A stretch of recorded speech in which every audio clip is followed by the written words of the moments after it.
Silakan duduk Bapak Ibu dan Saudara. Shalom. Selamat pagi. Senang bisa berjumpa lagi dengan Bapak Ibu. Sepanjang bulan ini, Saudara, kerangka besar temanya adalah moving forward in relationship and love. Bagaimana kita semua bergerak maju di dalam hubungan kita dan juga di dalam kasih. Hari ini saya akan melanjutkan dari apa yang Bung Eli sudah sampaikan di minggu yang lalu. Judul khotbah saya hari ini adalah menemukan kekuatan untuk melangkah di tengah pergumulan. Saudara, siapa yang masih punya pergumulan boleh angkat tangannya tinggi-tinggi? Pasti ya. Kalau nggak punya pergumulan artinya sudah pulang katanya. Sudah ada di sorga. Saudara, pergumulan tidak bisa dihindari. Selama hidup di muka bumi, masalah, tantangan pasti ada. Tapi menjadi sebuah pertanyaan adalah, bagaimana kita tidak berhenti melangkah? How to still keep moving forward? Bagaimana tetap bergerak maju sekalipun tantangan begitu besar dalam kehidupan? Hari ini kita akan belajar dari sebuah kisah sebuah keluarga di mana kepala rumah tangganya bernama Elkana. Dari 1 Samuel pasal yang pertama. Kita akan melihat sama-sama bagaimana kisah dari seorang Elkana bersama dengan kedua istrinya, yaitu Penina dan juga Hana. Saya akan bacakan buat Bapak Ibu dan Saudara. Firman Tuhan berkata, ada seorang laki-laki dari Ramataim di tanah Zuf, dari daerah pegunungan Efraim. Namanya Elkana bin Yeroham bin Elihu bin Tohu bin Zuf, seorang Efraim. Ia mempunyai 2 istri, seorang bernama Hana dan yang lain bernama Penina. Penina mempunyai anak sedangkan Hana tidak. Jadi ayat kedua sudah menekankan dengan jelas bahwa Hana tidak mempunyai anak. Tahun demi tahun orang itu pergi dari kotanya, Elkana maksudnya sebagai kepala rumah tangga, untuk menyembah dan mempersembahkan kurban kepada Tuhan semesta alam di Silo. Kedua anak Eli, Hofni dan Pinehas adalah imam Tuhan di sana. Pada hari Elkana mempersembahkan kurban, ia selalu memberikan 1 bagian masing-masing kepada Penina istrinya dan kepada semua anaknya laki-laki dan perempuan. Ayat yang kelima. Saudara, saya menuliskannya di dalam slide ini dengan Alkitab TB2, saudara ya. Kalau saudara masih belum mempunyai Alkitab TB2, saya mendorong supaya saudara bisa membeli dan mempunyainya. Karena kalau secara software baru ada TB2, hanya ada di perjanjian baru. Kenapa saudara? Khususnya dalam kalimat yang kelima ini. Saudara akan menemukan ada revisi yang dilakukan oleh LAI karena memang ada beberapa terjemahan yang perlu direvisi supaya lebih mendekati bahasa aslinya. Saudara akan membaca TB1 sangat berbeda dengan terjemahan yang sesungguhnya literalnya seperti ini. Kepada Hana ia memberikan bagian terbaik sebab Hana lah yang dikasihinya dan Tuhan telah menutup kandungannya. Untuk membuatnya geram, saingannya selalu menyakiti hatinya karena Tuhan telah menutup kandungannya. Demikianlah yang terjadi tahun demi tahun. Setiap kali Hana pergi ke rumah Tuhan, Penina menyakiti hatinya sehingga ia menangis dan tidak mau makan. Lalu Elkana suaminya berkata kepadanya, Hana, mengapa engkau menangis? Mengapa engkau tidak mau makan? Mengapa hatimu sedih? Bukankah aku lebih berharga bagimu daripada 10 anak laki-laki? Kita melihat sebuah keluarga di mana secara rutin setiap tahun mereka pergi ke rumah Tuhan. Bahkan mereka bukan hanya pergi, mereka mempersembahkan kurban. Kita bisa melihat bahwa keluarga ini bukan keluarga yang hidup sembarangan. Mereka adalah keluarga yang takut akan Tuhan. Elkana sebagai kepala rumah tangga, kepala keluarga, memberikan contoh yang sangat baik. Membawa istrinya, keduanya dan juga anak-anak yang Tuhan percayakan datang ke rumah Tuhan. Saudara, sekalipun mereka hidup dalam kesalehan, hidup dalam takut akan Tuhan, kita bisa melihat saudara, ada sebuah fakta, realitas kehidupan, di mana kesalehan tidak otomatis meniadakan pergumulan dalam kehidupan. Ada orang bisa salah kaprah, berpikir kalau dia takut akan Tuhan, hidupnya saleh, maka dia akan dihindarkan dari semua pergumulan hidup. Tapi seberapa banyak tadi kita melihat Bapak Ibu semua mengangkat tangan waktu saya bertanya, berapa banyak kita yang masih punya pergumulan dalam hidup? Semua kita mengangkat tangan. Ini menunjukkan bahwa sekalipun kita semua hidup takut akan Tuhan, realitas kehidupan bahwa pergumulan tetap ada. Pertanyaannya adalah, bagaimana kita menemukan kekuatan untuk terus merangkah sekalipun di tengah-tengah pergumulan. Seringkali kita menemukan orang-orang yang punya masalah dan tantangan dalam hidup, mereka berhenti melayani. Mereka berhenti melangkah lebih lanjut dalam pekerjaan, dalam usahanya. Mereka berhenti melakukan banyak hal. Contoh yang sederhana, kalau Bapak Ibu menemukan orang-orang yang baru saja mengalami kehilangan, stres berat dalam hidup, biasanya mereka nggak mau ngapa-ngapain. Betul ya Bapak Ibu ya? Nggak mau beranjak dari kasur, nggak mau ngapa-ngapain. Saudara, itu adalah sebuah kenyataan di dalam pergumulan. Kadang-kadang orang kehilangan kekuatan untuk terus melangkah. Nah, hari ini kita mau belajar bersama dari kisah Elkanah, Hana, dan Penina, bagaimana kita menemukan kekuatan untuk terus melangkah di tengah-tengah pergumulan. Kita lanjut, kita melihat ayat berikutnya. Firman Tuhan berkata begini, suatu kali setelah mereka makan dan minum di Silo, berdirilah Hana. Sementara Imam Eli duduk di kursi dekat tiang pintu rumah Tuhan. Dengan hati pedih, Hana berdoa kepada Tuhan sambil menangis terseduh-seduh. Jadi kita bisa melihat ya, mau suaminya Elkanah menghibur dia, bilang, kenapa kamu sedih, kenapa gak mau makan, udah gak apa-apa. Masa aku gak lebih berharga daripada 10 anak laki-laki? Berapa banyak suami-suami yang sering berusaha menghibur istrinya namun gagal? Ya, istrinya bilang, udahlah kamu diem aja lebih baik. Kamu ngomong aku tambah stres gitu ya. Kadang-kadang begitu. Berapa banyak istri-istri yang berusaha menghibur suaminya? Tapi gagal juga. Ketika istrinya sedang bersedih, ngalamin masalah dalam kehidupan. Ya, ketika suaminya sedang bersedih, usahanya gak berhasil, istrinya berusaha menghibur, gagal. Karena memang usaha manusia gak bisa.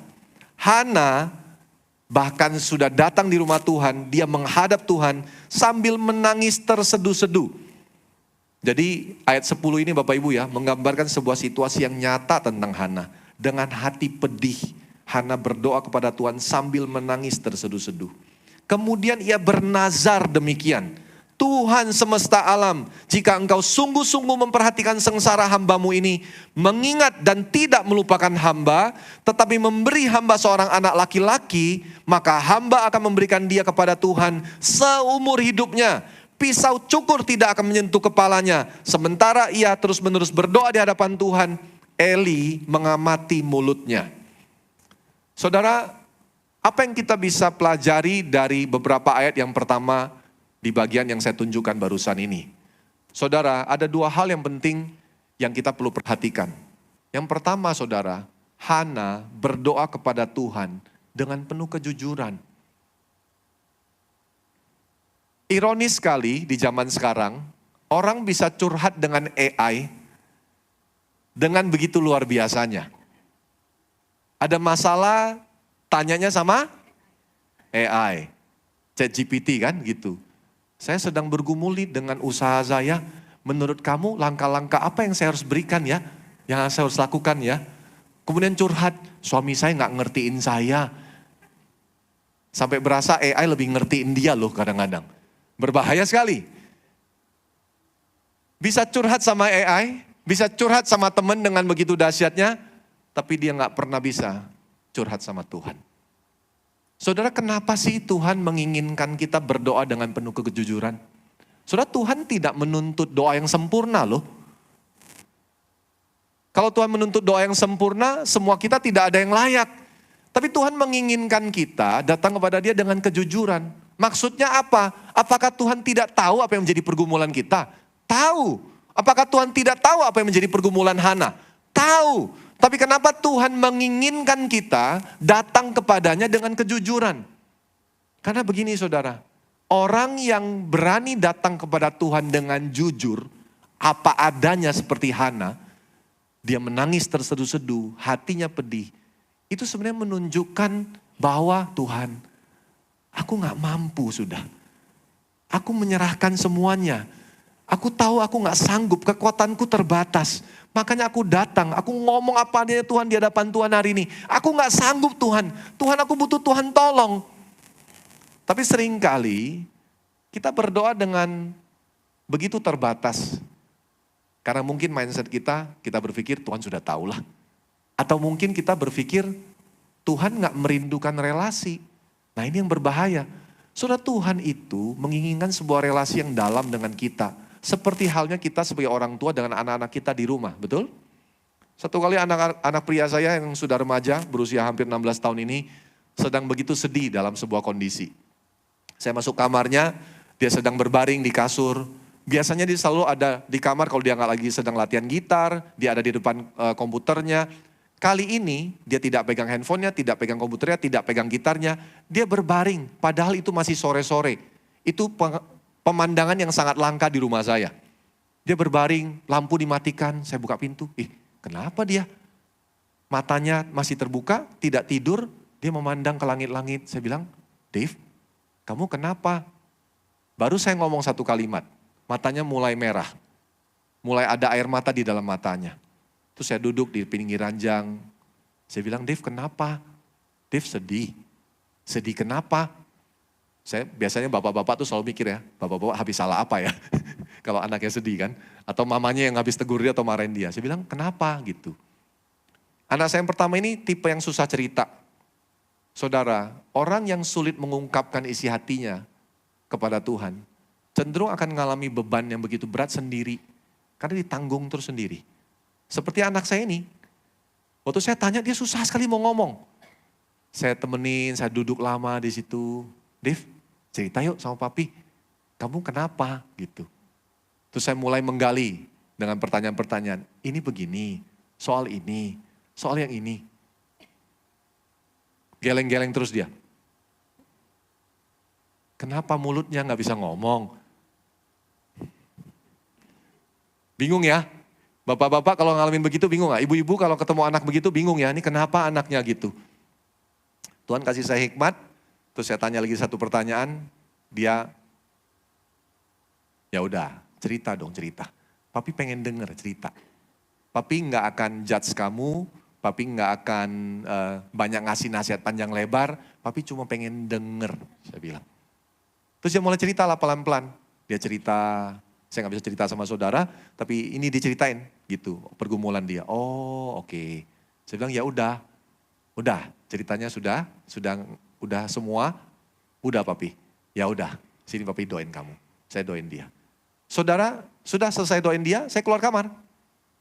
Begitu saya keluar kamar, saya bilang sama istri saya, habis sedih tuh anaknya. Oh kenapa? Terus istri saya masuk kamar, udah gak sedih dia. Sudah di depan komputernya.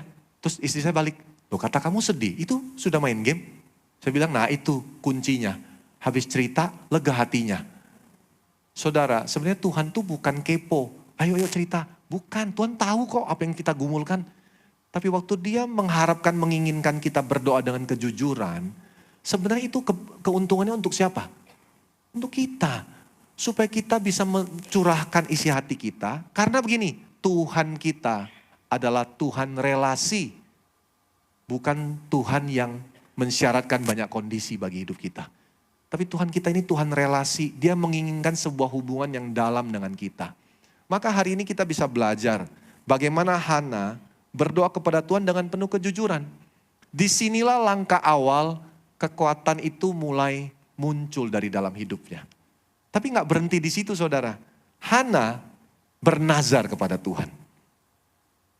Hana menyerahkan masa depannya dengan bernazar.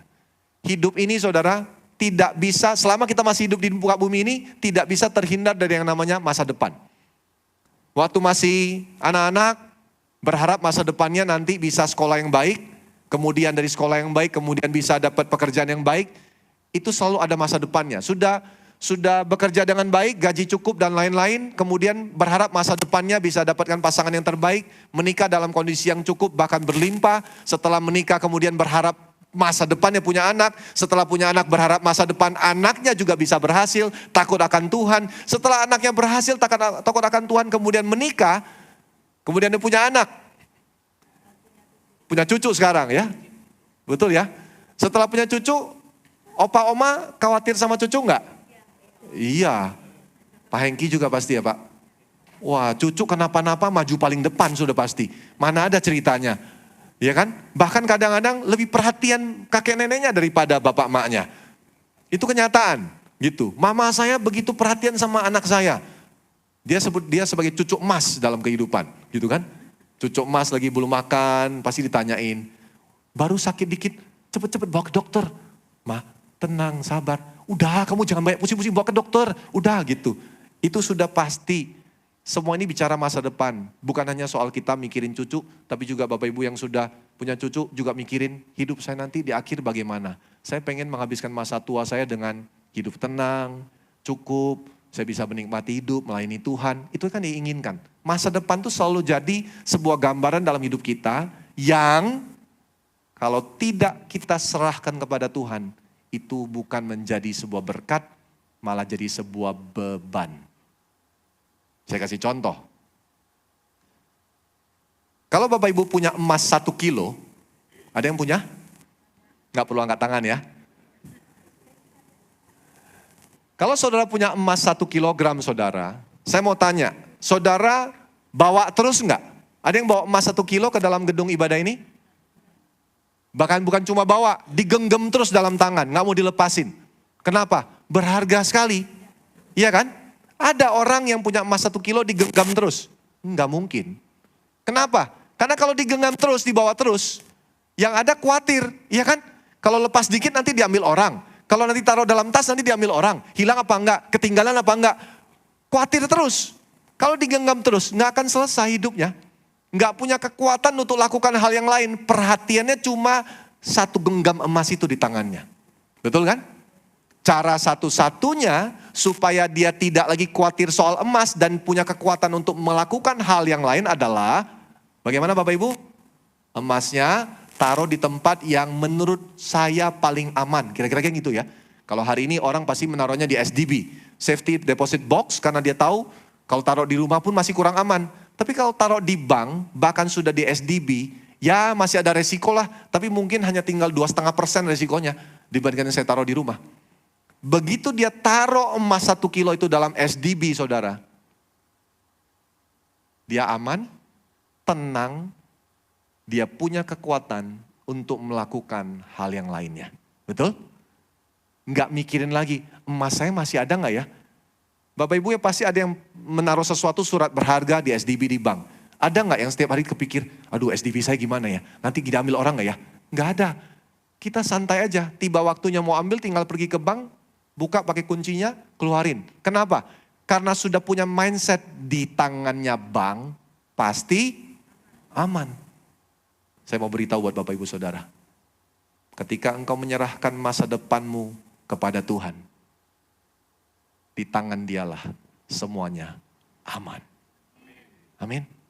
Saudara, kekuatan untuk kita melangkah mulai muncul kapan saudara? Justru ketika kita mulai menyerahkan masa depan kita ke dalam kedaulatan Tuhan. Kadang kita khawatir akan hidup kita, bagaimana nanti masa tua, bagaimana nanti pekerjaan, bagaimana nanti usaha, bagaimana nanti anak, bagaimana nanti semuanya. Saudara, Hana memberikan contoh yang baik. Dia bergumul, pengen punya anak, sedih hatinya, dihina sama saingannya, Penina, istri yang lain dari suaminya. Sakit hati, kecewa, begitu sedih, sampai menangis terseduh-seduh di hadapan Tuhan. Tapi saudara, Hana sadar ketika dia punya semua pengharapan itu, dia hanya bisa berserah kepada Tuhan. Dalam doanya, dia bernazar, dia bilang, Tuhan, kalau engkau memberikan aku seorang anak laki-laki, aku serahkan dia kembali kepada Tuhan. Dia akan melayani Tuhan seumur hidupnya. Saudara, ini sebuah contoh yang luar biasa, karena mengajarkan kepada kita ternyata menyerahkan kepada Tuhan justru membuat kita beroleh kekuatan. Masa depan yang digenggam itu jadi beban. Tapi masa depan yang diserahkan kepada Tuhan itu akan memberikan kekuatan.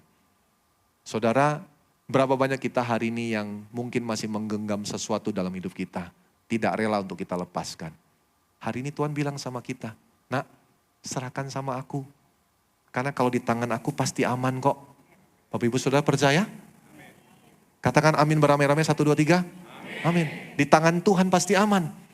Di tangan saya bisa gagal, di tangan saudara kita bisa gagal, di tangan suami kita bisa gagal, di tangan istri kita bisa gagal, di tangan anak kita. Bapak Ibu punya bisnis yang luar biasa, saudara mempercayakan buat anak-anak Bapak Ibu. Bisa gagal karena mereka masih manusia. percayakanlah di dalam tangan Tuhan. Biar Tuhan memimpin anak-anakmu, sehingga engkau akan melihat sungguh semuanya aman.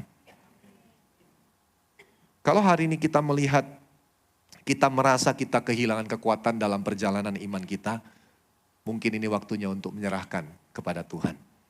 Amin ya. Dan tidak berhenti di situ saudara. Ayat berikutnya, Hana berkata-kata dalam hatinya dan hanya bibirnya yang bergerak, tapi suaranya tidak kedengaran. Karena itu Eli menyangka perempuan itu mabuk. Lalu Eli berkata kepadanya, berapa lama lagi engkau masih mabuk? Singkirkanlah anggurmu. Nah ini tuh kira-kira analoginya gini saudara. Saudara lagi punya masalah. Datang ke penatua pengen curhat.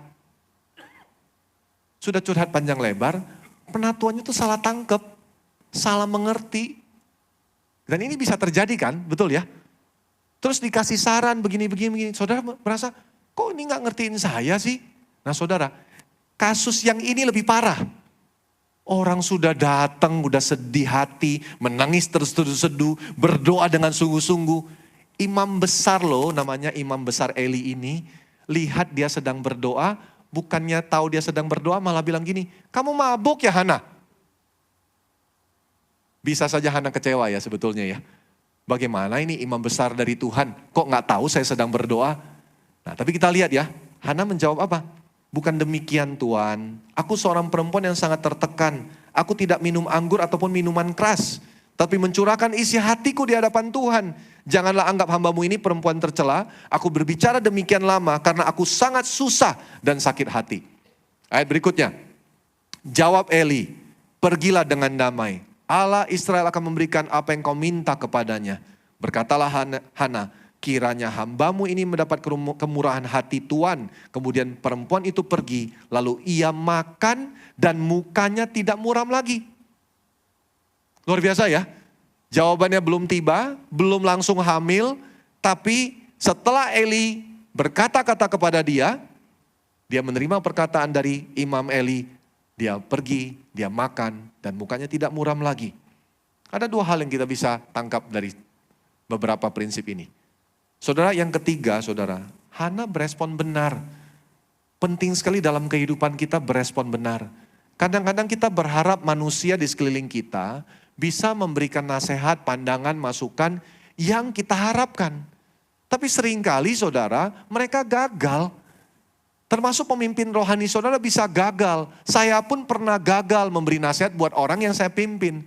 Dan kalau orang itu ketika mendengarkan nasihat saya dan karena saya gagal tidak tepat seperti apa yang dia harapkan, seringkali orang kecewa. Tapi saudara coba perhatikan ini. Kalau Hana memilih untuk kecewa, dia mungkin tidak akan dapatkan mujizat dari Allah. Setuju dengan saya? Waktu Hana melihat Imam Eli pertama-tama salah sangka, Hana tetap memilih berespon benar. Dia menjelaskan, dia bilang, Imam Eli enggak begitu, aku enggak sedang mabok. Aku ini lagi berdoa, aku tertekan sekali. Aku ini wanita yang sangat sedang sakit hati karena enggak punya anak. Aku sedang berdoa kepada Tuhan. Saudara, penting sekali dalam perjalanan iman kita untuk senantiasa punya respon yang benar terhadap segala sesuatu, khususnya terhadap orang-orang yang sebenarnya berniat untuk menolong, menghibur kita. Saudara, saya pernah mendapati jemaat yang ketika sakit, pertama dia nggak pengen banyak orang tahu. Terus ketika ada orang yang tahu, kemudian tanyain, Bu, ibu sedang sakit ya, gimana kondisinya? Saudara, waktu ditanyai, dia bukannya senang, malah marah. Dia bilang gini, kamu tahu dari siapa? Ini penatua ya, ember ya mulutnya ya, cerita kemana-mana ya gitu. Loh, orang mau perhatiin kok, emang niatnya mau hakimi? Bu, ibu sakit ya? Makan sembarangan sih, makanya kan gak gitu. Bayangkan loh saudara, itu baru ditanya baik-baik loh. Ini Imam Eli aja kan kesannya nuduh ya. Hana, kamu mabok ya? Kira-kira kalau saudara jadi Hana kecewa gak? Wow, orang pilihan Tuhan kok ngomong sembarangan. Bisa gitu loh kita. Nah saudara, firman mengajarkan kita enggak begitu. Ketika kita menemukan ada orang yang berusaha sebenarnya untuk bicara kepada kita dengan apa adanya. Baiklah kita berespon benar, sekalipun mungkin orang itu bisa salah. Tapi tidak berhenti di situ. Setelah Hana berespon benar, kemudian Imam Eli mengatakan sebuah perkataan yang begitu luar biasa. Dia berkata, Allah akan memberikan kepadamu apa yang kau minta. Saudara, kadang-kadang kalimat ini kalau kita ucapkan di zaman sekarang, itu terdengar kadang-kadang seperti klise. Benar gak sih? Pak, kita doakan ya supaya Tuhan menjawab. Terus waktu kita dengar itu, karena hati kita gak beres di hadapan Tuhan, kita anggap itu klise. Pak penatua ngomong aja nih gitu. Temenin saya dong Pak, ya kan? Tolong saya dong, jangan cuma doa-doa aja. Kalau Hana waktu itu bilang sama Imam Eli, Imam Eli ngomong doang, udah bertahun-tahun nih gak punya anak. Jangan cuma ngomong doang, temenin saya, kasih tahu suami saya tuh, kasih tahu Penina, tegur dia supaya dia gak nyakiti saya lagi. Mungkin dia gak akan punya anak. Tapi kita bersyukur ada sebuah contoh yang baik. Hana tidak meresponi Imam Eli dengan pahit. Dia justru meresponi Imam Eli dengan dia menerima perkataan dari Imam Eli. Saudara, penting sekali dalam hidup kita untuk menerima perkataan-perkataan yang menguatkan. Dan yang lebih penting lagi adalah menerima firman dalam hidup kita setiap hari. Saudara, ketika ada orang berniat baik menghibur kita, memberikan perkataan yang menguatkan, mari belajar untuk menerima perkataan itu. Sekalipun perkataan itu terdengar sudah sering diucapkan, seolah-olah itu seperti kalimat yang sudah biasa. Tapi saudara, terimalah itu dalam hatimu. Terlebih lagi firman. Di zaman itu, seorang imam besar itu dilihat sebagai sosok yang begitu penting dan sosok yang diurapi Tuhan. Mereka gak berani sembarangan ketika berhadapan dengan seorang imam besar. Maka ketika imam besar itu mengucapkan sesuatu, biasanya rakyat Israel menganggap itu seperti sebuah perkataan Tuhan. Kapan terakhir kali engkau menerima perkataan dari Tuhan? Bagaimana cara kita menerima perkataan Tuhan setiap hari? Dengan membaca Alkitab. Bagaimana kita menerima perkataan Tuhan setiap saat? Dengan merenungkan firman itu setiap saat. Saudara, itu jalan satu-satunya. Ketika kita berespon benar dan terbuka menerima perkataan yang menguatkan saudara, di saat itulah muncul kekuatan untuk terus melangkah. Waktu Hana menerima itu, sekalipun dia belum melihat, dia mendapatkan kekuatan untuk terus melangkah. Dan gak berhenti di situ. Dia pulang, dia makan, dan mukanya tidak muram lagi. Apa yang dia lakukan di bagian terakhir ini saudara? Hana memilih percaya. Sebelum dia melihat. Waktu Imam Eli ngomong, Allah akan memberikan kepadamu apa yang kau minta, Hana tidak langsung hamil saudara. Tapi dia memilih percaya sebelum dia melihat. Memang percaya itu bagian yang tidak mudah karena kita belum melihat. Tapi Yesus bilang apa? Berbahagialah mereka yang percaya walaupun tidak melihat. Hari ini engkau punya pengharapan akan sesuatu dalam hidupmu. Kau mungkin sedang lemah. Tapi mau enggak percaya sama Tuhan? Percayanya bukan percaya tanpa dasar. Percaya karena ada firman, ada perkataan Tuhan. Saudara, kekuatan untuk terus melangkah bukan muncul saat masalah selesai, bukan. Karena kalau tunggu masalah selesai, kita akan lemah terus. Kekuatan justru muncul waktu kapan saudara? Waktu hati kita mulai percaya. Waktu hati mulai percaya, ada kekuatan yang muncul. Saya pernah cerita kepada Bapak Ibu, saya tidak luput dari pergumulan. Papa mama saya juga dalam kondisi yang tidak sehat seperti orang pada umumnya. Papa saya Parkinson sudah tahun yang ke-11, bahkan masuk ke tahun yang ke-12. Soalnya belakangan dia mulai suka makannya berlebihan gitu ya, membuat saya kaget gitu ya. Satu kali kami beli buah ceri, ya ceri Tasmania lagi musim kan, lagi keluar gitu. Terus saya beli, saya makan sedikit, istri saya makan sedikit, anak saya makan dikit, besok paginya tiba-tiba habis satu kotak. Terus saya tanya, Mama, ini dimakan sama siapa? Papa yang makan. Terus, Papa habisin semua? Iya, soalnya enak katanya gitu. Dengan polosnya kan gitu. Ya saya senang lah dia bisa makan ya. Saudara, saya bergumul. Tapi saya percaya begini. Di balik semua pergumulan itu ada maksud Allah yang luar biasa. Saya memilih untuk percaya akan rencana Allah yang lebih besar dari apa yang mampu saya lihat. Kita terbatas untuk melihat. Tapi maukah hari ini kita percaya bahwa ada rencana besar di balik semua proses itu. Hari ini, apa yang jadi pergumulanmu? Mau gak kita memilih percaya, melihat apa yang Tuhan sanggup kerjakan nanti di akhir. Walaupun sekarang kita belum bisa lihat hal itu. Yang terakhir, yang keempat, ini sudah selesai ya, memilih percaya. Dan bagian yang terakhir saudara, pasal ini ditutup dengan begitu indah. Dia berkata keesokan harinya mereka bangun pagi-pagi dan sujud menyembah di hadapan Tuhan. Kemudian mereka pulang ke Rama. Elkana bersetubuh dengan Hana istrinya, lalu Tuhan ingat kepada Hana. Hana pun mengandung dan melahirkan seorang anak laki-laki pada waktunya. Ia menamai anak itu Samuel, sebab katanya, aku telah memintanya dari Tuhan. Elkana laki-laki itu pergi dengan seisi rumahnya mempersembahkan kurban tahunan dan kurban nazarnya kepada Tuhan. Tetapi Hana tidak ikut pergi. Sebab katanya kepada suaminya, nanti apabila anak itu disapi aku akan mengantarkannya. Ia akan tampil di hadapan Tuhan dan tinggal di sana seumur hidupnya. Berapa banyak kita yang pernah bernazar di hadapan Tuhan. Tuhan, kalau bisnis ini yang sudah hampir bangkrut, Tuhan berkati dan Tuhan ubah. Aku janji Tuhan, aku serahkan untuk Tuhan. Tapi apakah waktu diberkati nanti, kita mulai berhitung. Aduh, perpuluhan aja deh Tuhan ya. Jangan semuanya aku serahkan untuk Tuhan. Kan ini aku usaha. Tuhan, kalau pekerjaanku ini nanti aku dapatkan Tuhan. Aku akan berkomitmen Tuhan, aku akan melayani Tuhan dengan sungguh-sungguh. Waktu pekerjaan didapatkan, saking sibuknya kerja, nggak lagi melayani. Saudara, orang yang percaya dengan Tuhan, seperti Hana, dia tidak akan pernah menarik kembali ucapannya. Bayangkan saudara, punya satu, dinanti begitu lama, dengan kepedihan berjuang, dapat anaknya. Setelah disapi, sudah tidak lagi minum ASI saudara, dia bawa ke rumah Tuhan, diserahkan. Seperti nggak masuk akal ya, tapi itulah perjalanan iman. Ini yang saya bilang, menemukan kekuatan bukan hanya untuk melangkah lagi, untuk menyerahkan sepenuhnya. Ini luar biasa.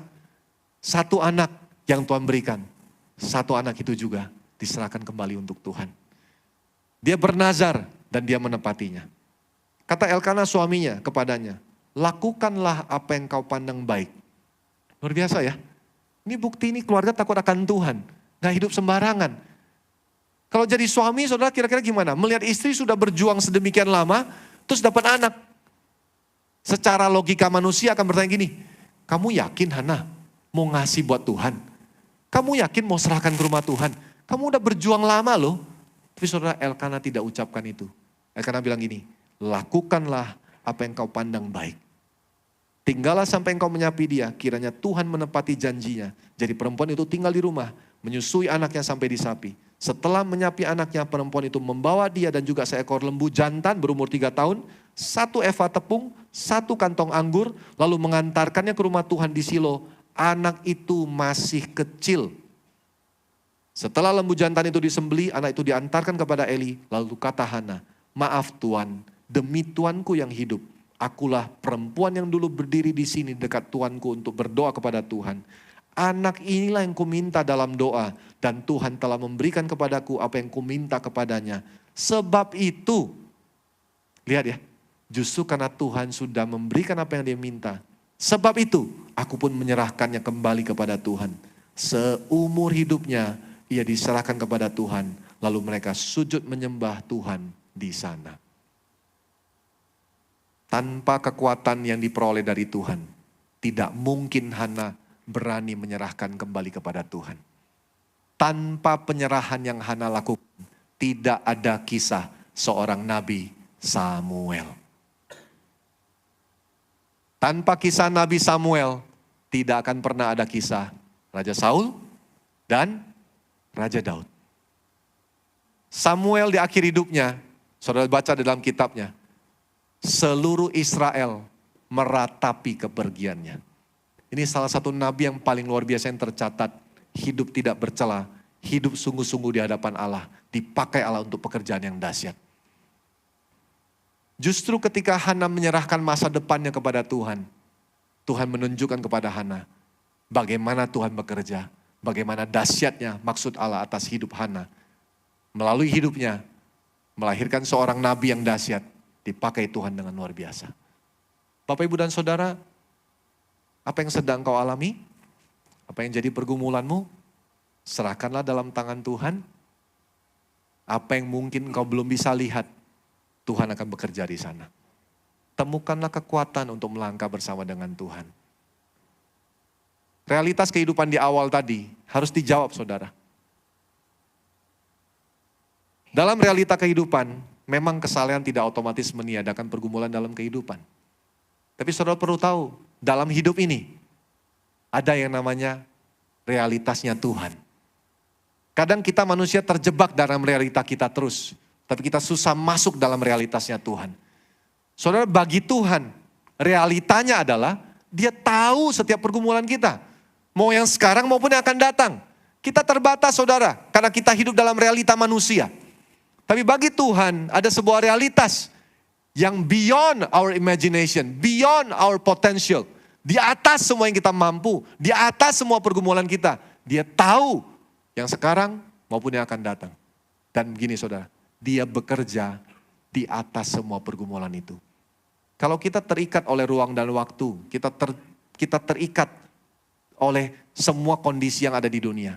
Dengarkan ini, dalam realita Tuhan, Dia tidak terikat dengan situasi dunia. Dia mengatasi semuanya. Maka dengan memahami realitas ini, saudara, harusnya muncul apa? Realitas iman. Nah, disinilah hidup kita bertemu dengan Tuhan. Di saat kita melihat kehidupan yang begitu sulit, kita tahu Tuhan punya realita yang berbeda. Waktu kita bertemu dengan Tuhan, disinilah muncul apa, saudara? Kemampuan dari Tuhan. Supaya kita yang percaya ini bisa melihat dan meresponi kehidupan di atas pergumulan kita. Kenapa saya tetap memberi diri melayani dengan sungguh-sungguh? Karena saya tahu Tuhan mau pakai hidup saya. Sekalipun ada pergumulan, saya belajar untuk melihat dan meresponi kehidupan di atas semua pergumulan yang ada. Bapak Ibu, hari ini, kalau ada di antara engkau yang mulai berhenti melayani, saya mau mengajak Bapak Ibu Saudara melihat di atas sebuah realita kehidupan. Kami memuridkan banyak sekali pasangan. Salah satu pasangan yang kami muridkan punya tantangan dalam kehidupan. Apa, saudara, tantangannya? Anaknya yang kedua tiba-tiba tidak mau bicara. Saudara bayangkan. Mamanya adalah seorang pekerja yang sangat aktif di salah satu brand lokal yang terkenal di Indonesia. Saudara, nggak mudah untuk mamanya menerima realita ini. Tapi saudara, yang saya salut adalah beberapa hari yang lalu kami ketemu, kami ngobrol. Waktu mereka berdoa, kami tumpang tangan juga buat anaknya. Anaknya mulai kembali mau bicara. Mulai cerewet walaupun hanya mau ngomong sama papa mamanya, kalau ketemu orang belum mau bicara. Tapi saudara, dia lihat mulai ada perubahan. Tapi yang saya salut, dia bilang gini, "Kok, Ci, kami sadari sesuatu. Kami nggak mau hidup kami terikat sama situasi di rumah, sama kondisi anak-anak. Tuhan ingatkan kami, dulu kami melayani dengan sungguh-sungguh. Kami mau kembali melayani."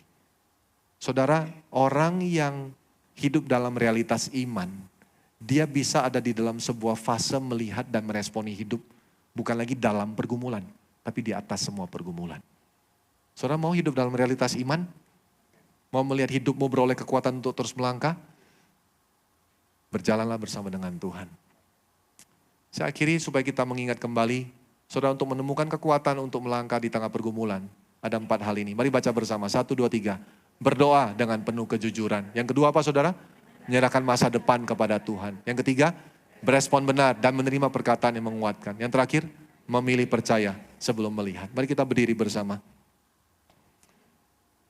Ada satu lagu yang berkata, kekuatan hidup di hidupku ku dapat di dalam Yesus. Mari kita naikkan pujian ini kepada Tuhan.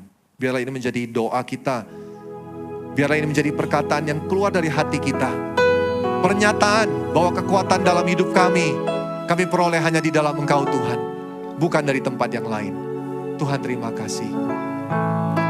Kami bersyukur, Tuhan. Mari kita sama-sama menyembah Tuhan. Kekuatan di hidupku, ya Tuhan, ku dapat dalam Yesus. Benar, Dia tak pernah tinggalkanku. Benar. menopangku, berseru berharap dalam Yesus. Mari katakan sekali lagi, kekuatan di hidup kami itu. Kekuatan di hidupku, Benar Tuhan. ku dapat dalam Yesus. Dia tak pernah tinggalkanku, setia menopangku, berseru berharap dalam Yesus. Ajaib Kau Tuhan, penuh kuasa, sanggup pulihkan keadaanku, dalam tangan-Mu seluruh hidupku tak akan goyah selamanya. Ajaib Kau Tuhan, penuh kuasa, sanggup pulihkan keadaanku, dalam tangan-Mu seluruh hidupku tak akan goyah selamanya. Terima kasih Tuhan. Ajaib Kau Tuhan. Nyatakan kepercayaanmu kepada Tuhan.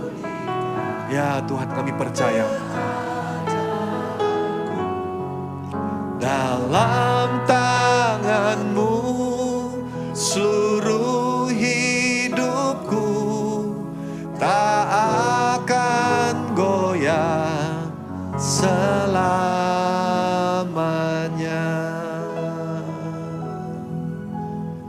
Sungguh kami percaya akan kuasa-Mu dan penyertaan-Mu dalam hidup kami. Tuhan, sekalipun hari ini ada banyak pergumulan dan tantangan yang sedang kami hadapi, kami mau tetap datang kepada Tuhan. Kami mau datang dengan penuh kejujuran, karena kami tahu Tuhan kami adalah Tuhan relasi. Tuhan yang mau mengerti apa yang menjadi situasi kami.